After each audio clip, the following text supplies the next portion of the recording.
John, we were talking about H.R. 1, which is government takeover of state elections and how it's skewed to keep the Democrats in power. But while I have you, I feel like a guy who's ordering a second dessert. I would like to get a brief take on the $2 trillion bailout.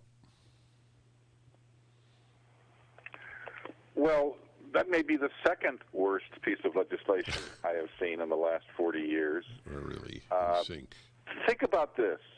How many people do you know who have lost their jobs or had hours cut back and are struggling with their paying their bills?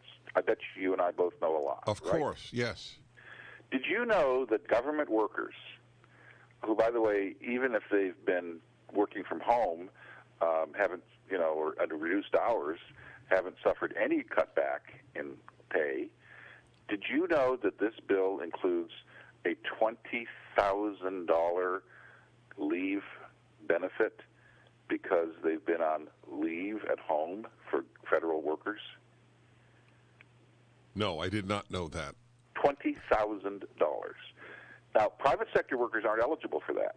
Right. Just government workers for the feds. This is the seal of the corruption. I'll tell you what gets me. The bailing out of Democratic governors and mayors of the gigantic, irresponsible debts that they have created, and now they will be paid in paper money manufactured by the government.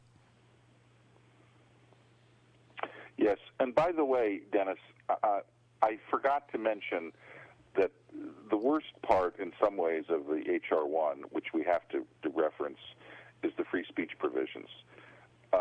You will no longer be allowed to make anonymous speech or anonymous contributions. Even if you contribute $5 to a campaign, it's going to show up. We all know what happened in California. The supporters of Prop 8 a few years ago, which was over gay marriage, they were often intimidated, harassed, were fired from their jobs.